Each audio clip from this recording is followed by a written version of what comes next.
على رسول الكريم أما بعد فقد قال النبي صلى الله عليه وسلم من صام إيمانا واحتسابا غفر له ما تقدم من ذنبه ومن قام ليلة رمضان إيمانا واحتسابا غفر له ما تقدم من ذنبه ومن قام ليلة القدر إيمانا واحتسابا غفر له ما تقدم من ذنبه او كما قال علیہ الصلوۃ والسلام۔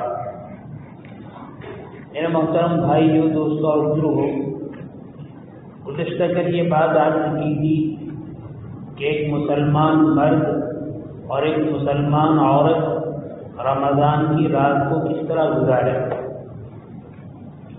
تراویح کی نماز ہم نے پڑھ لی، اس کے بعد عام طور پر ہمیں کھانے پینے کا تقاضا ہوتا ہے، تھوڑی دیر راحت اور آرام کا تقاضا ہوتا ہے۔ کھانے پینے اور راحت آرام کے لیے آدھ گھنٹہ پون گھنٹہ بہت زیادہ ہے۔ اس آدھ پون گھنٹے میں ہم اپنی دونوں ضرورت سے فارغ ہو جائیں۔ اس کے بعد عام طور پر لوگوں کی دو حالت ہوتی ہے، یا تو وہ بہت کم لوگ ایسے ہیں جو رات کو سو جاتے ہیں۔ اگر دن بھر کام کرنا ہے، محنت مزدوری کرنی ہے، دن کو جیسا آرام چاہیے ویسا نہیں ملا ہے، جیسے نیند چاہیے ویسے نہیں ملی ہے، ٹھیک ہے، بہت بہتر بات ہے وہ کھانا کھانے کے بعد سو جائے، کوئی حرج کی بات نہیں، اور پھر صبح تہجد کے لیے اٹھ جائے۔ لیکن میرے خیال سے ہماری بستی میں، ہمارے اس علاقے میں بے شمار نوجوان مرد اور بے شمار نوجوان عورتیں ایسی ہیں جن کو سونے سے کوئی واسطہ نہیں ہے، رات کا ان کا بڑا حصہ بیداری میں گزرتا ہے۔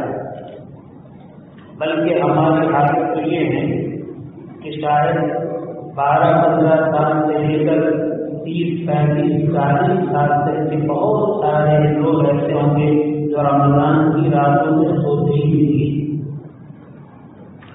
اگر رات کو نیند نہ آئے تو ایک بیماری ہے، رات کو نہ سوئے تو ایک مصیبت ہے۔ لیکن حق تعالیٰ شانہ نے نیکیوں کے کمانے کا جو مہینہ عطا فرمایا ہے، اس مہینے میں یہ دونوں چیزیں بہت اچھی ہیں، رات کو فرصت بھی ہے اور رات کو نیند بھی نہیں آتی۔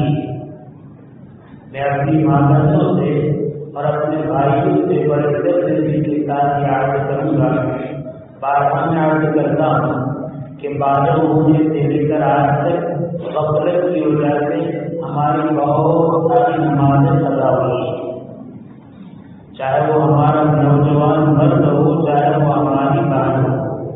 ان سب سے درخواست ہے کہ رات کا بہت بڑا حصہ پارے ہیں، کئی گھنٹے بھی جاتے ہیں شادی تک، آپ اپنی اوقات کو یاد کریں اور زندگی میں جتنی بھی فرض نمازیں قضا ہوئی ہیں ان قضا نماز کو ادا کریں۔ اگر اس سلسلے میں کچھ مسئلہ معلوم کرنا ہے، ہمارے محلے کے علماء کی طرف رجوع کریں کہ بھائی ہمیں قضا نمازوں کو کس طرح پڑھنا ہے۔ ایک غلط فہمی ہمارے معاشرے میں یہ ہے، ہم یہ سمجھتے ہیں مثلا ہماری ایک نماز قضا ہوگی، ہم نے اللہ سے توبہ کی، 2 رکعت صلاۃ التوبہ پڑھ کے دعا کی، ایسا ہماری نماز قضا ہوئی ہے، معاف فرما دیں۔ تو یہاں پر صلاۃ التوبہ پڑھنے سے اور توبہ استغفار کرنے سے نماز معاف نہیں ہوگی۔ جو نماز ہماری قضا ہوئی ہے اس کو ادا کرنا ہر حال میں ضروری ہے۔ البتہ قضا کرنے کی وجہ سے قضا کرنے کا جو گناہ ہوا ہے، توبہ استغفار کی وجہ سے وہ گناہ معاف ہوگا، نماز ہمارے ذمے میں باقی رہے گی۔ لہذا ماں بہنوں سے اور بھائیوں سے یہ درخواست ہے کہ جتنی بھی نمازیں قضا ہوئی ہیں ان راتوں میں ان نمازوں کی ادائیگی کا اہتمام کریں۔ الحمدللہ بعض سعادت مند خوش نصیب ایسے مرد اور ایسی عورتیں ہیں کہ بالغ ہونے سے لے کر آج تک ان کی نمازیں قضا نہیں ہوئی ہیں۔ کچھ ایسے توفیق بندے اور بندیاں ہیں کہ نمازیں قضا ہوئی تھی، لیکن دین کی باتیں سننے کی وجہ سے، اللہ کی ہدایت اور توفیق کی وجہ سے ان ساری قضا نمازوں کو ادا کر چکے ہیں۔ لیکن بہت سارے بھائی ایسے ہیں جن کے دل میں قضا باقی ہے۔ تو یہ رمضان کی بڑی بڑی راتیں جہاں نہ سونے کا ہمارے لیے مرض ہے، وہاں بہت اچھا کام یہ ہے کہ ان نمازوں کی ہم قضا کریں، اور جہاں نمازوں کی قضا کی جاتی ہے وہاں 2 قسم کی نمازوں کی قضا کی جاتی ہے۔ 5 فرض نماز کی قضا کی جائے گی اور وتر کی قضا کی جائے گی۔ جمعہ ہے تو جمعہ کی قضا نہیں، اس دن کی ظہر کی قضا کی جائے گی، اور اسی طرح دین کی قضا نہیں ہے۔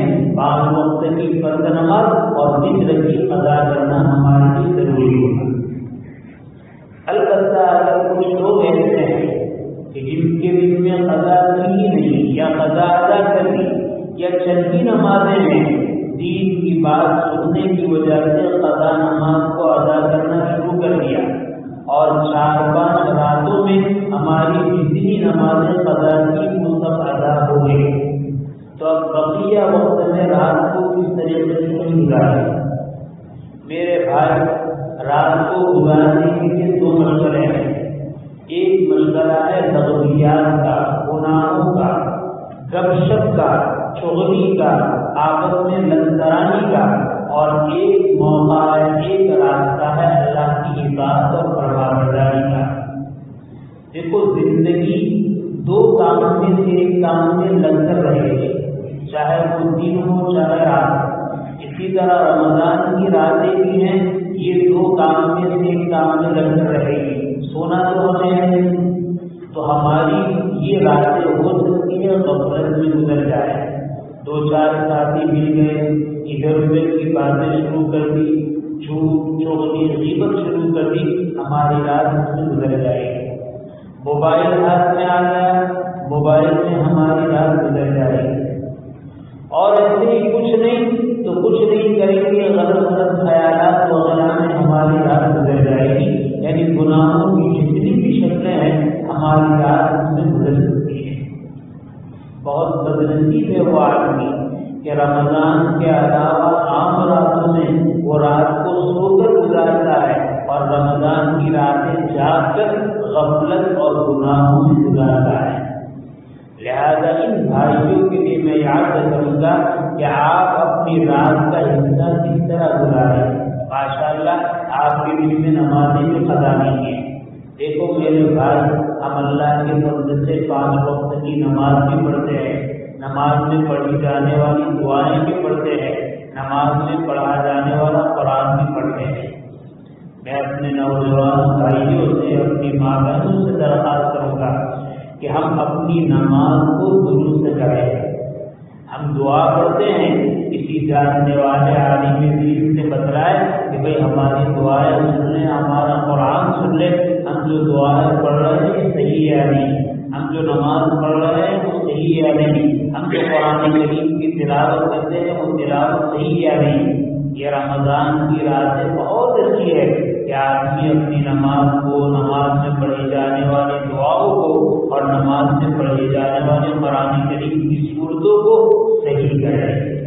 ہماری ماں بہنیں، اگر گھر میں جاننے والے ہمارے محرم موجود ہے، باپ ہے، بھائی ہے، بیٹا ہے، تو اس کے ذریعے کہ ہمارے ماشاءاللہ ہمارے گاؤں میں اس طریقے سے معلمات اور عالمہ موجود ہے، اور صحیح قرآن کریم پڑھنے والی اور صحیح نماز پڑھنے والی ہماری دینی بہنیں موجود ہیں، ہم ان سے رابطہ کر کے اپنے قرآن کو، اپنی دعاؤں کو، اپنی نمازوں کو صحیح کریں۔ ایک بھائی تو وہ ہے، بہن تو وہ ہے جو سیرے سے نماز ہی نہیں پڑھتا ہے، یہ تو بہت بڑے گھاٹے اور نقصان ہیں۔ دوسرا ہمارا بھائی اور دوسرے ہماری بہن وہ ہیں جو نماز تو پڑھتی ہے لیکن نماز کے فرائض سے واقف نہیں، دعائیں صحیح یاد نہیں ہے، قرآن کریم صحیح نہیں پڑھتی ہیں، غلط پڑھتی ہے۔ تو میری ماں بہنیں اور میرے بھائی، جس طریقے سے نہ پڑھنے والا گنہگار ہے، اگر غلط پڑھ رہا ہے تو غلط پڑھنے والا بھی گنہگار ہے، لیکن غلط پڑھنے والا گنہگار اس وقت ہے جب تک غلط پڑھتے ہیں تو پھر غلطی پر غلط کرے کیا ہمیں صحیح کرنے کی ضرورت نہیں، تو یہ غلط پڑھنے والا بھی گنہگار ہے۔ لیکن اگر ہم نے آج سے ارادہ کر لیا کہ بھئی ہم نے دین کی باتیں سنی ہیں، دعاؤں کو صحیح کرنا ضروری ہے، قرآن کریم کی تلاوت کو صحیح کرنا ضروری ہے، آج سے ہم اہتمام کریں گے جو قرآن کریم کو اور دعاؤں کو صحیح کریں گے، تو جب سے ارادہ کیا انشاءاللہ اللہ تعالیٰ ہماری غلطیوں کو معاف کر دیں گے۔ اور تھوڑے سے وقت میں یہ چند راتیں ہیں، ان راتوں میں 2-3 راتیں اگر ہم اس طریقے سے اپنی نماز کو صحیح کرنے میں لگا دیں گے تو ہماری نمازیں صحیح ہوگی۔ 10-15 راتیں اگر ہم قرآن کریم صحیح پڑھنے والوں کو خدمت میں لگا دیں گے تو انشاءاللہ موٹی موٹی غلطیوں سے ہم بچ جائیں گے اور قرآن کریم صحیح پڑھنے کا جذبہ ہمیں کو پیدا ہو جائے گا، یہاں تک کہ مہینے 2 مہینے میں ہمارا قرآن کریم صحیح ہو جائے گا۔ رمضان کے مہینے میں ہم قرآن پڑھتے ہیں لیکن قرآن غلط پڑھتے ہیں اور غلط قرآن پڑھنے والے کو قرآن لازم کرتا ہے، لیکن یہاں شیطان کے ایک وسوسے سے اور شیطان کے ایک بہکاوے سے بچنا بہت ضروری ہے۔ جب ایسی بات سنتے ہیں تو پھر شیطان دل میں خیال ڈالتا ہے کہ جب ہمارا قرآن صحیح نہیں ہے، ہماری دعائیں صحیح نہیں ہے تو پھر نماز اور قرآن پڑھنے سے فائدہ کیا ہے، اس سے تو نہ پڑھنا ہوتا ہے۔ اسی طریقے سے ہم قرآن صحیح کر رہے ہیں لیکن ابھی تو غلط پڑھ رہے ہیں، تو غلط ہم قرآن صحیح پڑھنا نہیں جانتے تو قرآن پڑھنے سے فائدہ کیا ہے؟ آج کی جو نماز پڑھتا ہے اسی کو چھوڑتا ہے، جو غلط قرآن پڑھ رہا ہے اسی کو چھوڑ رہا ہے، یہ بہت بڑا دھوکہ ہے۔ علماء نے لکھا ہے کہ آدمی غلط طریقے سے پڑھ رہا ہو لیکن پختہ ارادہ کرے اور صحیح پڑھنا شروع کرے، صحیح سیکھنا شروع کرے تو پھر انشاءاللہ ایک وقت آئے گا کہ اس کی نماز بھی صحیح ہو جائے گی اور اس کی تلاوت بھی صحیح ہو جائے گی۔ اور اگر نفس و شیطان کے دھوکے میں آ کر نماز پڑھ رہا تھا، نماز پڑھنا چھوڑ دیا، قرآن کریم غلط پڑھ رہا تھا لیکن پڑھنا ہی چھوڑ دیا، تو پھر بہت مشکل ہے کہ اس کو ہدایت ملے کہ وہ نماز پڑھنے والا بنے، قرآن پڑھنے والا بنے۔ یہ شیطان کا دھوکہ ہے۔ لہٰذا غلط نماز پڑھنے والے کو نماز چھوڑنے کی ضرورت نہیں ہے، نماز کو صحیح کرنے کی ضرورت ہے۔ قرآن کریم غلط پڑھنے والے کو قرآن کریم کی تلاوت چھوڑنے کی ضرورت نہیں ہے، قرآن کریم کی تلاوت کو صحیح کرنے کی ضرورت ہے۔ اگر میری مائیں بہنیں، میرے بھائی ان راتوں میں، ان دنوں میں اس بات کا اہتمام کرے تو یہ رات ہماری بہت اچھی طرح گزر سکتی ہے۔ اور اگر ہمارے بھائی بہن ایسے ہیں کہ ماشاءاللہ ان کی نماز کی دعائیں بھی صحیح ہے، قرآن کریم بھی صحیح ہے اور اسی طرح نماز اور تلاوت سب کچھ صحیح ہے، تو اپنی رات کو کس طرح گزارے؟ رات کو مختلف عبادات سے گزارے، خاص کر کے وہ بھائی بہن جو رات کو سوتے رہیے، زیادہ سے زیادہ وقت قرآن کریم کی تلاوت میں گزارے۔ ہمارے حفاظ کرام ہیں وہ پارہ یاد کرتے ہیں، بہت اچھی بات ہے پارہ یاد کرنے میں گزارے۔ ہمارے عام مسلمان بھائی ہیں جو حافظ نہیں ہے وہ قرآن کریم کی رات کو خوب تلاوت کرے، زیادہ تر حصہ 3 کام میں گزارے، زیادہ حصہ تلاوت میں گزرے، کچھ حصہ نوافل میں گزرے، اس میں تہجد بھی آ جائے، اس میں صلاۃ التوبہ بھی ہو، اس میں صلاۃ الحاجہ بھی ہو، ہفتے میں ایک مرتبہ صلاۃ التسبیح بھی ہو، اور کچھ حصہ رات کو توبہ استغفار میں بھی گزارے، استغفار کی تسبیحات بھی پڑھے اور رو کر اللہ سے دعا بھی کرے۔ تو اگر ان 3 وقتوں میں ہماری راتوں کو گزارا، ایک حصہ ہمارا نماز میں جائے گا، ایک حصہ توبہ استغفار میں جائے گا اور ایک بڑا حصہ تلاوت میں جائے گا، تو انشاءاللہ ہماری راتیں بہت اچھی طریقے سے گزرے گی۔ میری مائیں بہنیں اور میرے بھائی اس دور سے ہم گزر رہے ہیں، ہم دیکھ رہے ہیں کہ آئے دن قرآن کریم پڑھنے والے انسان کم ہو رہے ہیں۔ ہم سب نے اپنے بچپنے میں دیکھا ہے کہ رمضان کا مہینہ آتا تھا تو رمضان کے مہینے میں تلاوت کرنے والوں سے ہماری مسجدیں بھر جاتی تھیں۔ جو بھی مسلمان جو نوجوان ہے، کوئی نوجوان ایسا نہیں ہوتا تھا کہ وہ قرآن کریم کی تلاوت نہ کرتا، پورا سال جو تلاوت نہیں کرتا تھا، رمضان آنے پر وہ اتنا اہتمام کرتا تھا کہ 3، 4، 5 قرآن کریم تلاوت کر کے ختم کرتا تھا۔ آج مصیبت یہ ہے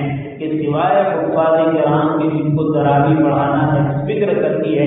بہت کم بیچارے نوجوان ایسے ہیں جو تلاوت کی طرف متوجہ ہیں. ہو سکتا ہے پورا سال تلاوت نہ کرنے کی وجہ سے پڑھنے میں تکلیف ہو، دشواری ہو، ٹھہر ٹھہر کر پڑھتے ہو، لیکن میرے بھائی اگر ٹھہر ٹھہر کر کے پڑھتے رہیں گے تو اس میں اسپیڈ اور رفتار اور تیزی آئے گی. اور اگر پڑھنا ہی چھوڑ دیں گے تو ہو سکتا ہے جو ناظرہ پڑھتے ہیں، قرآن کریم دیکھ کر پڑھتے ہیں، وہ بھی ہم بھول جائیں.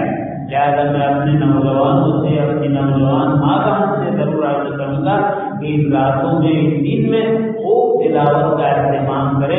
چاہے آپ نہیں پڑھ سکتے ہیں ٹھیک ہے، بہت آہستہ پڑھتے ہیں، پڑھتے رہے. جتنا جتنی تلاوت زیادہ کریں گے آپ کی رفتار اتنی بڑھے گی. دیکھو قرآن کریم کی رفتار تلاوت سے بڑھتی ہے. ایک آدمی حافظ قرآن ہے لیکن لمبے عرصے تک قرآن کریم کی تلاوت نہیں کرتا ہے تو ایک وقت کے بعد اس کی رفتار میں بھی کمی آ جاتی ہے، وہ بھی تیز رفتاری کے ساتھ نہیں پڑھ سکتا. اور ایک بھائی مسلمان ہے جو حافظ قرآن نہیں ہے لیکن روزانہ پورا سال تلاوت کرتا رہتا ہے. ایک وقت یہ آتا ہے کہ 20 منٹ میں وہ آسانی سے ایک پارہ پڑھ لیتا ہے، 15 منٹ میں آسانی سے ایک پارہ پڑھ لیتا ہے. تو میرے بھائی سال بھر ہمیں قرآن کریم کی تلاوت کا موقع نہیں ملتا ہے. یہ رمضان کا مہینہ ہے، اس کے مبارک ایام ہے، اس کی مبارک راتیں ہیں. اس کو خاص اہتمام سے ہمیں قرآن کریم کی تلاوت کرنی چاہیے. حدیث میں نبی کریم صلی اللہ علیہ وسلم نے ارشاد فرمایا من قام رمضان، جس نے رمضان کا روزہ رکھا. ماشاءاللہ رمضان کا روزہ ہم سب رکھتے ہیں لیکن آگے 2 قید لگائی، ایمان و احتسابا. رمضان کا روزہ رکھا 2 قید کے ساتھ، ایمان کے ساتھ. الحمدللہ اللہ تعالیٰ کا بہت بڑا فضل ہے. جتنے مسلمان روزہ رکھتے ہیں چاہے وہ مرد ہو چاہے عورت، سب ایمان والے ہیں. تو پہلے قید تو ہمیں حاصل ہے کہ ہم ایمان کی حالت میں الحمدللہ روزہ رکھ رہے ہیں. دوسری قید ہے احتسابا. احتساب کا مطلب یہ ہے کہ نبی کریم صلی اللہ علیہ وسلم نے احادیث میں اعمال کا جو اجر و ثواب بتلایا ہے اس اجر و ثواب پر پورا یقین، اس کو کہتے ہیں احتساب. من قام ایمانا و احتسابا، یعنی قرآن پڑھنے پر، اعمال صالحہ کرنے پر، قرآن و سنت میں اس کے جو فضائل ہیں، اس کے جو درجات ہیں، اس کی جو نیکیاں ہیں، اس نیکیوں پر یقین کرے. اور یقین کرتے ہوئے آدمی روزہ رکھے. روزہ کے بعد میں بے شمار فضائل ہے. روزے سے کیا ملتا ہے؟ میں آپ کو ایک بات بتاؤں. حدیث میں ابن آدم یعنی آدم کا بیٹا یعنی انسان جتنے بھی نیک صالح عمل کرتا ہے، ہر نیک صالح عمل پر اس کے اخلاص کی وجہ سے کم ایک عمل پر 10 گنا اور 10 گنا سے لے کر 700 گنا اس کو ثواب مل جائے. ایک کام کیا، ایک نیکی کا کام کیا تو ایک نیکی کا کام کرنے پر اس کو 10 نیکیاں ملے گی اور اخلاص کے اعتبار سے اللہ اس کو بڑھائیں گے 700 نیکی ملے گی. یہ عام اعمال کا ضابطہ ہے. لیکن ہم تعالیٰ شان فرماتے ہیں الا صوما، روزے میں ضابطہ نہیں ہے. روزے میں ضابطہ یہ ہے کہ روزے کا اجر و ثواب وانا اجزی به، میں خود اس کو عطا کروں گا. علماء نے لکھا ہے کہ حدیث میں یہ ہے کہ جو آدمی نیک عمل کرتا ہے اللہ تعالیٰ اس نیکی پر اس کے اجر و ثواب کو بڑھاتے ہیں، 10 گنا بڑھاتے ہیں، 10 گنا زیادہ دیتے ہیں اور بڑھاتے 700 گنا زیادہ دیتے ہیں. اللہ صوم، اللہ تعالیٰ فرماتے ہیں مگر روزے کا یہ حساب نہیں ہے. پھر روزے کے بارے میں فرمایا وَأَنَا أَجْزِي بِهِ، میں اس کا بدلہ دوں گا. حالانکہ ہر نیک عمل پر اجر و ثواب حق تعالیٰ شان وہی عطا فرماتے ہیں اور ضابطہ بیان کر دیا کہ 10 سے لے کر 700 تک. لیکن اللہ تعالیٰ فرماتے ہیں کہ سارے عمل کے ساتھ یہ ضابطہ ہے، روزے کے ساتھ یہ ضابطہ نہیں. روزے کا حال یہ ہے وَأَنَا أَجْزِي بِهِ، میں خود اس کا بدلہ دوں گا. علماء نے لکھا ہے نہ 10 کی قید لگائی نہ 700 کی قید لگائی، اللہ کتنا دیں گے اللہ ہی جانتے ہیں۔ حساب کو بیان نہیں کیا، بے حساب، یعنی اللہ تعالیٰ روزہ رکھنے پر کتنا دیں گے کہ انسان کے تصور سے اور انسان کے حساب سے باہر ہے۔ ایک روزے پر حق تعالی شان کا ارشاد اور بعض روایت میں وَلَهُمْ فِيهَا، اس کا بدلہ دیا جاؤں گا میں، یعنی روزے کے بدلے میں اللہ تعالیٰ خود اس بندے کو ملیں گے، یعنی اللہ تعالیٰ نیکیاں نہیں دیں گے، اپنا قرب خود ادا کریں گے۔ اللہ تعالیٰ انسان کو مل جائے گا، نیکی کرے اور اللہ کی طرف سے ثواب ملے، نیکی کرے اور اللہ مل جائے۔ آپ اس کو سمجھیں، ایک سیٹ یہ کہیں گناہ میرا کام ہے، 2 میرے کام ہے، یہ بھی میرا کام ہے، یہ بھی میرا کام ہے، اگر یہ کام کیا تو 1 لاکھ روپے ملیں گے اور یہ کام کیا تو میں خود مل جاؤں گا۔ آپ سوچیے کہ وہ کام جس پر سیٹ میں کہے تو خود مل جاؤں گا، کتنی بڑی قدر و قیمت ہوگی۔ حدیث کا مفہوم یہی ہے کہ دوسرے سارے اعمال کریں گے تو اجر ملے گا، 10 ملے گا، 20 ملے گا، 100 ملے گا، 500 ملے گا، 700 ملے گا۔ ایک حدیث کا مفہوم یہ ہے کہ اگر کسی آدمی نے اللہ کے لیے روزہ رکھا، اللہ تعالیٰ فرمائیں گے بندے میں خود ملے گا۔ تو اگر اللہ کی مل جائے تو اس سے بڑھ کر بات کیا ہے؟ لہٰذا ہر شخص کو چاہیے کہ روزوں کا خوب اہتمام کرے، یہ روزوں کا خوب اہتمام کرے۔ کیوں اللہ کے رسول فرماتے ہیں جس نے ایمان اور احتساب کے ساتھ روزہ رکھا وہ پھر ما تقدم من ذنبه، تو اس روزہ رکھنے سے پہلے اس نے جو گناہ کیے ہیں اللہ تعالیٰ شان سارے گناہ معاف کرا دیں گے۔ حدیث میں جہاں یہ بات آتی ہے کہ فلاں کام پر گناہ معاف ہوں گے، فلاں کام پر گناہ معاف ہوں گے، وہاں عام طور پر علماء یہ لکھتے ہیں کہ چھوٹے گناہ صغیرہ معاف ہو جاتے ہیں، لیکن بعض علماء نے ایک بات ارشاد فرمائی، کہا کہ اللہ تعالیٰ سارے گناہ کو معاف کروا دیں گے، اور شکل یہ ہوگی کہ ایسے عمل کے جس پر گناہوں کی معافی کا وعدہ ہے وہاں پر سارے چھوٹے گناہ معاف ہو جائیں گے، اور بڑے گناہ ہیں ایسے اعمال صالحہ کرنے کی وجہ سے حق تعالیٰ شان توبہ کی توفیق عطا فرمائیں گے۔ تو اگر کسی آدمی نے ایمان کے ساتھ اور اجر و ثواب کی امید کے ساتھ روزہ رکھا تو اللہ تعالیٰ جتنے گناہ صغیرہ ہے چھوٹے سارے گناہ معاف کر دیں گے، اور ایسے بڑے گناہ جو توبہ کے بغیر معاف نہیں ہوتے اللہ تعالیٰ اس کو توفیق عطا فرمائیں گے۔ توبہ استغفار کی وہ توبہ استغفار کرے گا اور اللہ تعالیٰ اس کے گناہ کو معاف کروا دیں گے۔ ہمیں اس رمضان کے مہینے کو گناہوں سے بچتے ہوئے نیکیوں کو کرتے ہوئے گزارنے کا اہتمام کرنا چاہیے۔ اور میں نے پہلے بھی عرض کیا آدمی اپنے اوقات کو کام کاج میں نیکیوں میں لگا دے تو انشاءاللہ بہت آسانی کے ساتھ آدمی گناہوں سے بچ سکتا ہے۔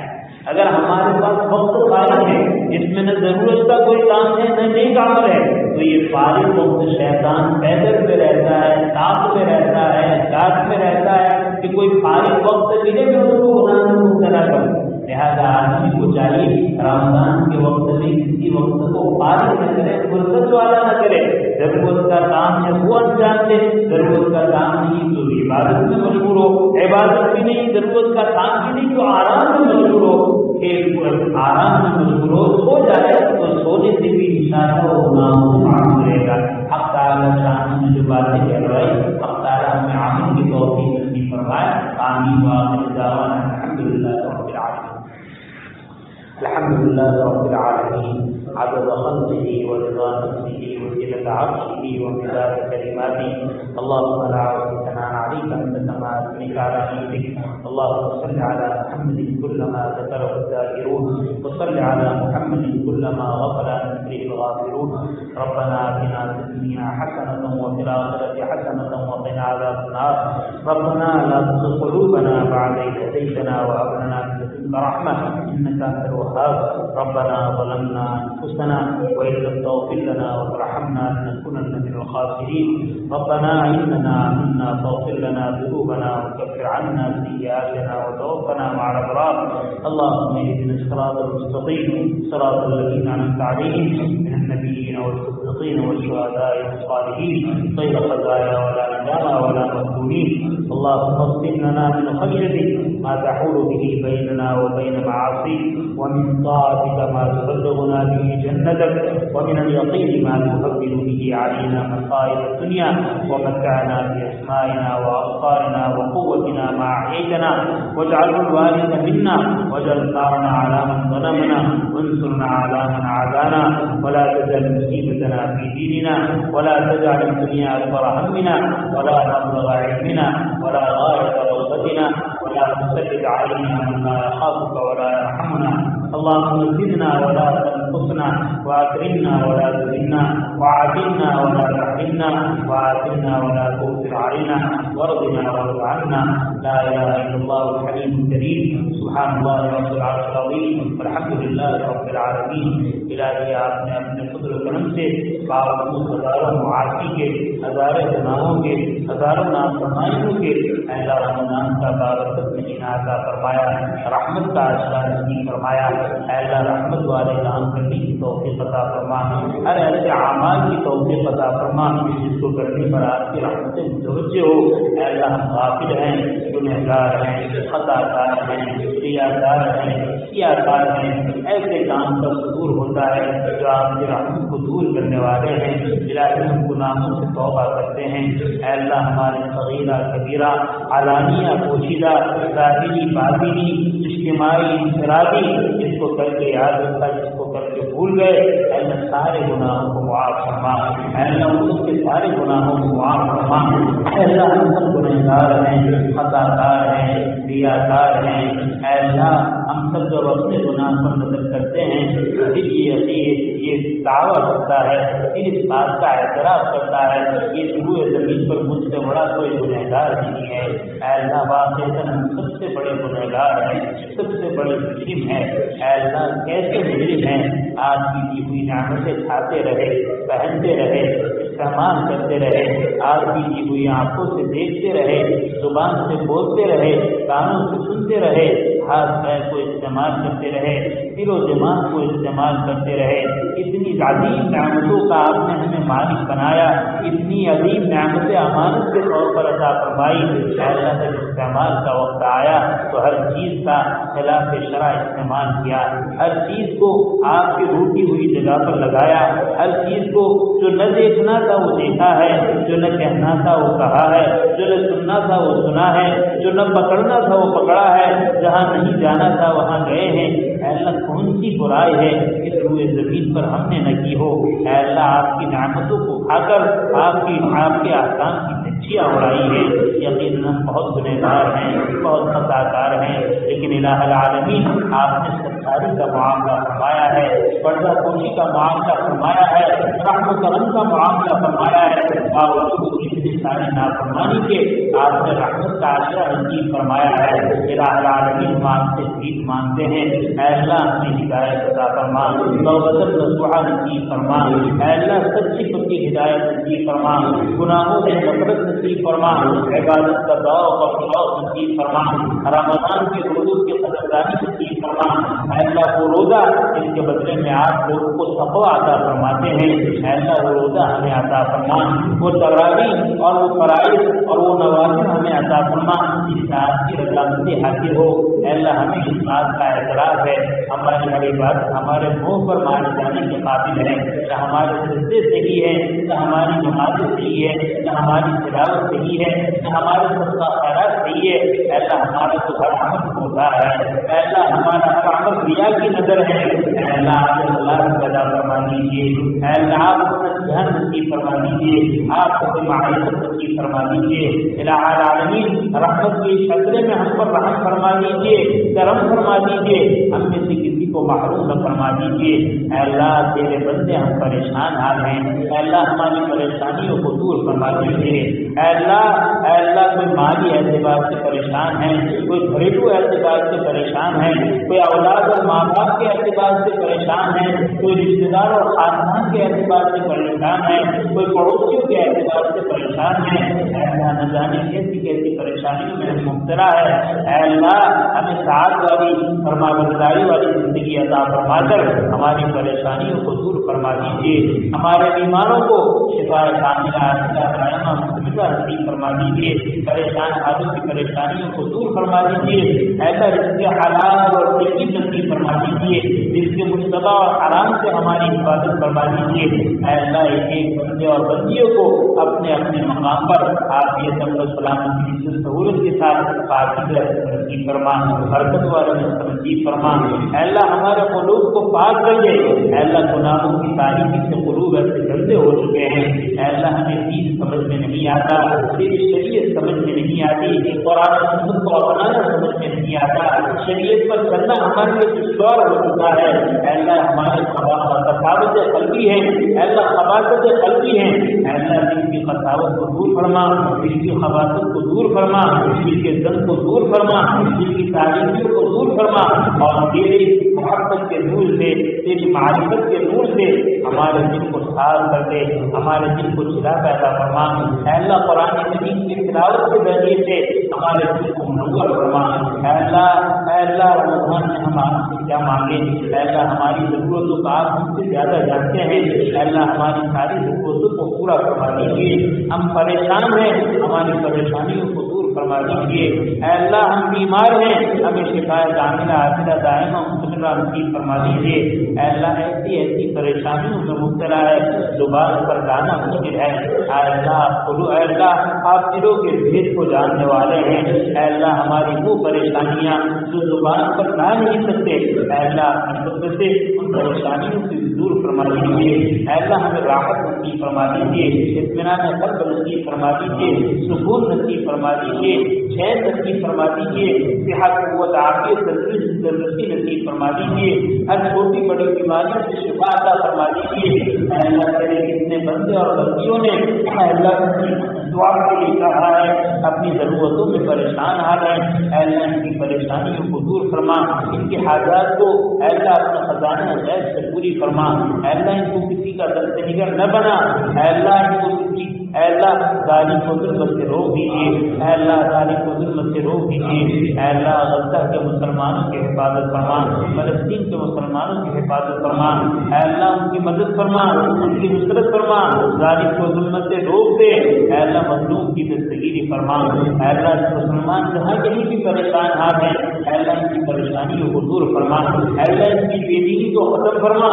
بے نمازوں کو نمازوں کا اہتمام نصیب فرما، روزہ خوروں کو روزہ رکھنے کی توفیق عطا فرما، زکات میں لینے والے کو زکات کی ادائیگی کا اہتمام نصیب فرما، اس پر حج فرض ہو چکا ہے حج کی فرض کی ادائیگی ان کے لیے آسان فرما، سارے فرائض کو سارے واجبات کو سارے سنت کو ادا کرنے کا اہتمام نصیب فرما، اے اللہ ہمیں اس بات کا اعتراف ہے، اے اللہ یہ سب آپ کی پکڑ ہے، اے اللہ حسد ہے ہمارے اوپر اپنی بدعمالی کی، اے اللہ بدعمالیوں کو دور فرما، ہمیں توبۃ نصوحہ نصیب فرما، ہمیں اخلاص نصیب فرما، اے اللہ ہمیں ریا سے ہماری حفاظت فرما، اے اللہ ہمارے دلوں میں اے اللہ الہام عطا فرما، اے اللہ ہمارے دلوں میں اچھی باتوں کا الہام نصیب فرما، وسائل اور افکار شیاطین سے ہماری پوری حفاظت فرما، ہر خیر کو مقدر فرما، ہر شر سے حفاظت فرما، اے اللہ رمضان کی مبارک راتوں میں تیرے صالحین بندے چاہے وہ حرمین میں ہو چاہے دنیا کی گوشے میں ہو، اے اللہ جس سے خیر طلب کرتے ہیں اپنے فضل سے ہمیں عطا فرما، جن چیزوں سے پناہ مانگتے ہیں اپنے فضل سے ہمیں نصیب فرما، اے اللہ تیرے جو بندے اور بندیاں اے اللہ حرمین جانے کا ارادہ کرتے ہیں، اے اللہ ان کے سفر کو آسان فرما، قدم قدم پر نصرت عانت حفاظت فرما، عافیت کے ساتھ منزل کو پہنچا دیجیے، وہاں کے انوار و برکات سے مالا مال فرما دیجیے، عمرے کو آسان فرما دیجیے، مقامات مقدسہ کا احترام نصیب فرما دیجیے، صحت عافیت تندرستی نصیب فرما دیجیے، اوقات کی حفاظت نصیب فرما دیجیے، اوقات کے ضائع ہونے سے حفاظت فرما دیجیے، اے اللہ جو حاضر ہو چکے ہیں ان کی حاضری کو بے انتہا قبول فرما، اے اللہ ایک ایک فرد بشر کو حرمین کی زیارت نصیب فرما، اے اللہ حج و عمرہ نصیب فرما، اے اللہ حج و عمرہ نصیب فرما، اے اللہ جو کچھ مانگا وہ بھی عطا فرما، جو کچھ رہ گیا اپنے فضل سے اس سے بڑھ کر اور بہتر عافیت کے ساتھ نصیب فرما۔ الہ العالمین ہماری دعا کو اپنے فضل و کرم سے، اپنے اسماء حسنہ کی برکت سے اور حضرات انبیاء اور رسول علیہ الصلوۃ والسلام کی صدقہ سے قبول فرما۔ اللهم انا نسألك من خير ما سألك منه نبيك وحبيبك محمد صلى الله عليه وسلم، ونعوذ بك من شر ما استعاذك منه نبيك وعبدك محمد صلى الله عليه وسلم، وانت المستعان وعليك البلاغ، لا حول ولا قوة الا بالله العلي العظيم۔ ربنا تقبل منا انك انت السميع العليم، وتب علينا انك انت التواب الرحيم، وصلى الله تعالى على خير خلقه سيدنا مولانا محمد وآله وصحبه اجمعين، آمين برحمتك يا الله۔